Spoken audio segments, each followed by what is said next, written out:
Hi, welcome. Enjoy the content, subscribe, and turn on notifications. Andrew always believed that 15 years of marriage meant something. They meant a shared history, trust built brick by brick, promises that would stand the test of time. At 42, he was a civil engineer at a mid-sized company in Charlotte, North Carolina, and his routine was predictable but comfortable. He woke up early, made coffee, went to the office, and came home expecting to find Jessica, his wife, ready to share dinner and talk about their day. But over the past 8 months, something had changed, first subtly, then unmistakably. Jessica, a human resources manager at a large corporation, started coming home later and later. The excuses were always the same: endless meetings, team happy hours, urgent projects requiring overtime. Andrew, trusting his wife, accepted them without question. After all, he also had long days at work.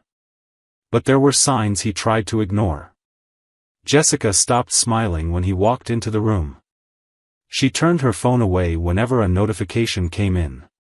She left the house smelling far too good for just another corporate meeting. She refused any kind of intimacy, citing exhaustion, stress, or headaches. The emotional distance between them grew like a silent chasm. The night that would change everything happened on an ordinary Friday in October. Andrew was in the living room, scrolling through restaurant options on his phone, thinking of suggesting a romantic dinner over the weekend. Jessica came home around 9, tossed her purse on the couch, and headed straight to the kitchen to grab a bottle of wine. Andrew stood up, hopeful, and walked over to her with an eager smile. "Jess, I was thinking we could go out tomorrow night, maybe that Italian place you like. What do you think? It's been a while since we've done something just the two of us." Jessica didn't even look at him as she poured the wine. She took a long sip, leaned against the counter, and finally turned to face him. Her expression was tired, mixed with something Andrew couldn't quite place: irritation, maybe, or worse, indifference. "Andrew, stop it," she said sharply, impatiently. He blinked, confused. "Stop what?" Jessica let out an exasperated sigh, as if explaining the obvious to a stubborn child. "Stop acting like we're interested in each other. You're just my roommate, okay? That's all. Don't bother me with these romantic dinner ideas and pretend affection." Her words hit Andrew like a bucket of ice water. He stood there, processing what he'd just heard. Roommate. She'd reduced 15 years of marriage to a convenient cohabitation. Shock gave way to humiliation, and humiliation quickly turned into a cold anger he'd never felt before. Jessica simply picked up her wine glass and went to the bedroom, leaving Andrew alone in the kitchen, heart racing, mind spiraling. For the next 3 days, Andrew couldn't get that phrase out of his head. It echoed during work meetings, while he drove, when he tried to sleep. He started noticing details he'd previously overlooked. Jessica always kept her phone face down. She quickly deleted messages. She wore an expensive perfume he didn't recognize. There were new clothes in her closet. Late at night, locked in the bathroom, she'd laugh softly while texting. Andrew wasn't the type to wait or plan things out carefully. His impulsive nature pushed him to act, and this time would be no different. The following Monday, during his lunch break, he called a coworker named Richard, who'd gone through a messy divorce 2 years earlier. "Rich, do you remember that private investigator who helped you with your case? I need his contact." Richard didn't ask questions. He just sent the number in a text. Andrew called immediately. The detective, a man with a deep, professional voice named Martin, answered on the second ring. Andrew explained the situation plainly, without beating around the bush. Martin listened in silence, then said he'd need 3 to 5 days to gather solid information. He asked for photos of Jessica, her car model, and approximate times she left and came home.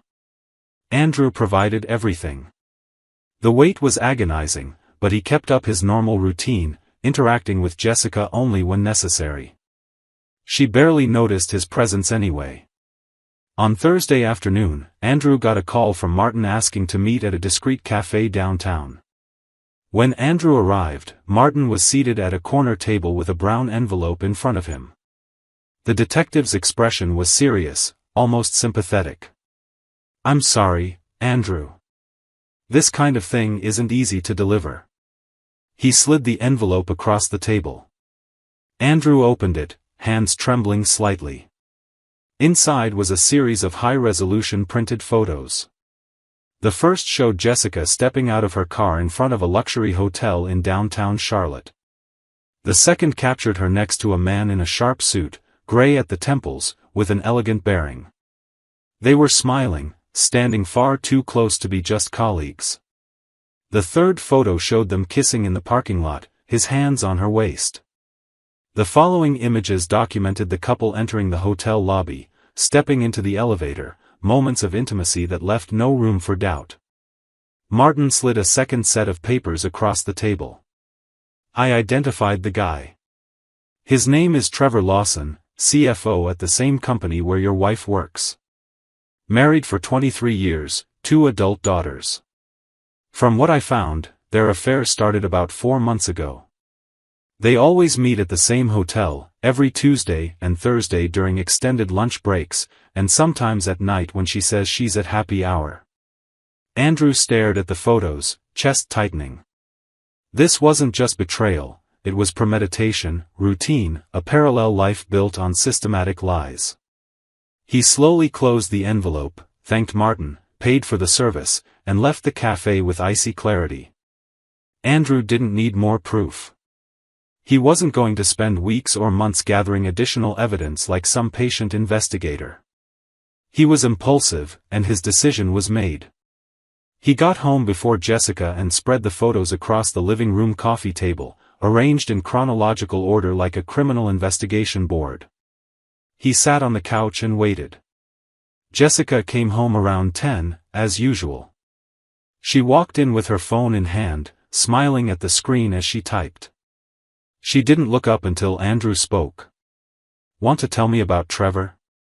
His voice was calm, but there was a cutting coldness that made Jessica freeze in place. She slowly lifted her eyes, and only then noticed the photos scattered on the table. Her face went pale. "Andrew. I can explain," he gave a bitter, humorless smile. "Explain? Please, Jess. Explain it to me. Explain how you turned 15 years of marriage into a lie. Explain those hotel rendezvous while I was here thinking you were working. Explain how you had the nerve to call me your roommate while secretly building a life with another man." Jessica opened and closed her mouth several times, struggling to find words. It's not serious, Andrew. It was a mistake. I was confused, feeling alone. You neglected me, always focused on work, never paying attention to me." Andrew let out a short, dry laugh. "Neglected me? I'm just your roommate, remember? But roommates don't pay for 5-star hotels for each other, do they? They don't fund this comfortable life while being cheated on and humiliated." Jessica started crying, her face twisted in despair. She took a step toward him, but Andrew raised his hand, signaling her to stay back. "Don't come near me. You lost that right." She collapsed to her knees, sobbing loudly. "Please, Andrew, forgive me. I'll end it with him, right now, tonight. We can try again, I promise. I'll change, I'll be better. Please, don't throw away everything we built." Andrew looked at her without a trace of compassion. All the pain, humiliation, and anger from the past months had crystallized into unwavering resolve. "You already threw it away, Jessica. Not me. You chose this when you decided I wasn't enough. When you treated me like old furniture. When you lied to my face every single day. Tomorrow morning, I'm hiring a lawyer. I want a divorce." Jessica panicked, grabbing his legs and begging, promising anything. Andrew firmly pulled away, gathered the photos from the table, and went upstairs to the guest room, locking the door behind him. He heard Jessica crying for hours, but he didn't go back. The next morning, Andrew left early without speaking to her. He went straight to the office of a divorce attorney Richard had recommended. The lawyer, a middle-aged woman named Patricia, listened to his whole story and examined the photos with professional attention. "You've got a solid case, Andrew. Adultery confirmed with photographic evidence. In North Carolina, that can affect asset division and potential alimony agreements. We'll start the process immediately." Andrew signed the necessary documents and authorized Patricia to move forward. Divorce papers were served to Jessica 3 days later, at her own workplace, by a court officer. Andrew later heard through others that she'd broken down crying in her office, drawing everyone's attention.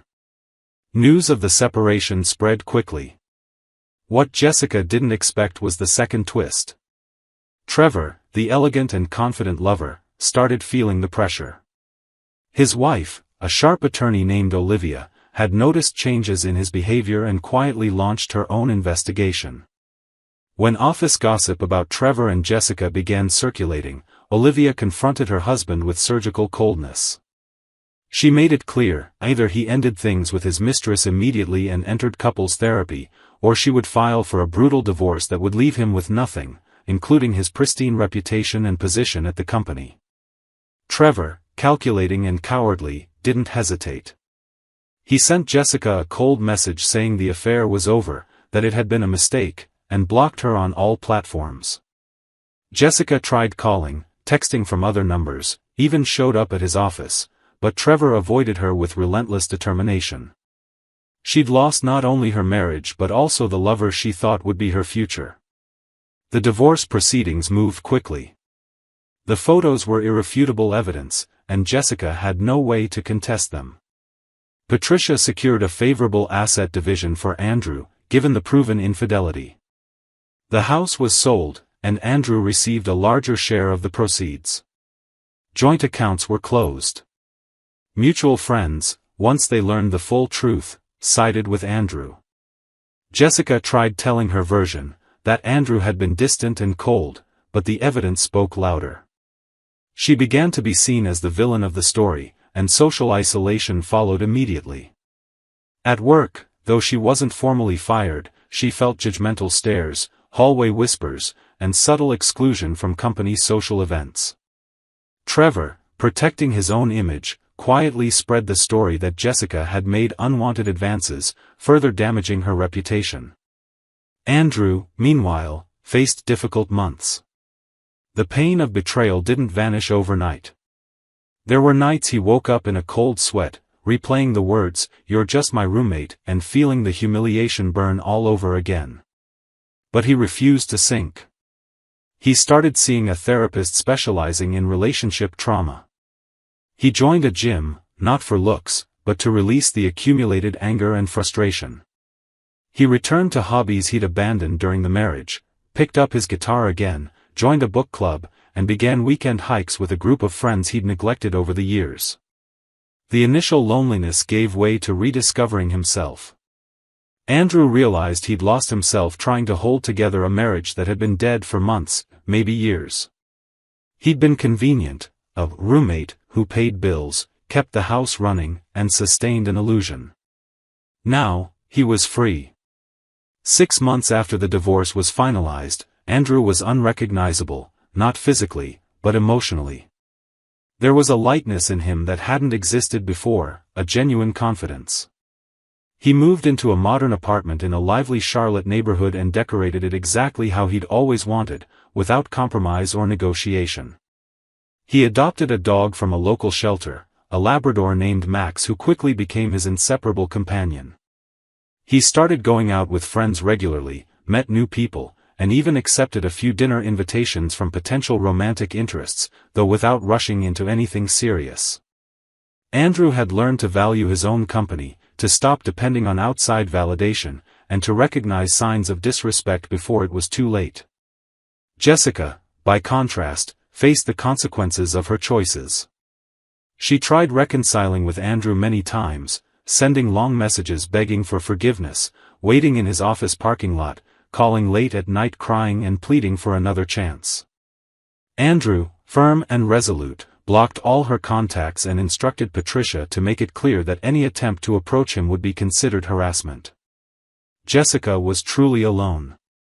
Trevor had fully returned to his marriage with Olivia, and the couple even posted a photo from a reconciliation trip to Europe on social media, a public declaration of healing. Jessica saw the picture and felt sick to her stomach. She'd been discarded, used, and abandoned by someone who never intended to leave his own family. The few friends who still spoke to her did so out of pity, not respect. Relatives, once they learned the details of her betrayal, either distanced themselves or made veiled comments about responsibility and consequences. Jessica moved to a small apartment on the other side of town, far from any place tied to memories. She lost weight in an unhealthy way, developed chronic anxiety, and her job performance declined to the point where she was quietly encouraged to look for opportunities elsewhere. 2 years after the divorce, Andrew was in a completely different place in life. He'd received a promotion at work and now led a team of engineers on major infrastructure projects. He met a woman named Claire at a professional conference, an intelligent, good-humored architect who, above all, was honest. They started meeting casually, without pressure, building a solid friendship that slowly deepened into something more. Claire knew Andrew's story. He'd told her everything from the start, and she respected his pace and natural caution as someone who'd been hurt before. One Sunday afternoon, as they walked Max through a park, Claire took Andrew's hand and said, "You know you deserve real happiness, right?" Andrew looked at her, smiled genuinely, and replied, "I'm starting to believe that." Jessica, meanwhile, remained stuck in the past. She obsessively stalked Andrew's social media, creating fake profiles just to see what he posted. She saw pictures of him smiling, traveling, living, and felt a corrosive mix of envy and regret. She tried a few short-lived relationships through dating apps, but none lasted. She carried the stain of her reputation and the insecurity of knowing she'd destroyed something valuable with her own hands. Trevor never crossed her path again, and when she heard he'd been promoted to executive vice president at the company, she felt a helpless rage. He'd walked away unscathed, protected by his position and by the smart wife who'd strategically chosen to forgive him. Jessica, however, bore the full weight of the consequences alone. The bitterest lesson came when Jessica, in a moment of deep weakness, wrote a long letter to Andrew, not sent digitally, but delivered in person to the lobby of his building. She confessed everything, the emptiness she felt, the regret consuming her, the painful realization that she'd thrown away the one man who truly cared about her. She wasn't asking for reconciliation, just forgiveness, a single word to ease her crushing guilt. Andrew received the letter, read it once, and calmly tore it up. He didn't respond, not out of cruelty, but because he understood that some doors, once closed, shouldn't be reopened. Some people only appreciate what they've lost when it's far too late to get it back, and that was the burden Jessica would have to carry. Andrew had learned that forgiveness doesn't mean forgetting, and that moving forward doesn't require looking back. Their final fates reflected the choices they'd made. Andrew rebuilt his life on solid ground, self-respect, honesty, and authenticity. He refused to let betrayal define him, yet he didn't pretend it hadn't happened. He healed wisely, not bitterly. Trevor returned to his life of appearances, trapped in a marriage that survived not out of love, but convenience and fear of financial and social fallout. Olivia kept him on an invisible leash, and he accepted it, knowing he'd forfeited the right to full trust. Jessica faced the loneliness she'd created herself, painfully realizing that disrespect and betrayal don't just destroy relationships, they also erode the soul of the one who commits them. She paid the high price of reducing a devoted partner to a roommate, unaware she was discarding something irreplaceable. And Andrew, at last, understood life's quiet justice, that reclaimed dignity is worth more than any loud revenge, and that true triumph lies in rising stronger, wiser, and ready to build something genuinely valuable with someone who truly deserves it. Thank you for watching the video. If you enjoyed it, Don't forget to subscribe to the channel and turn on notifications so you won't miss any updates. See you next time.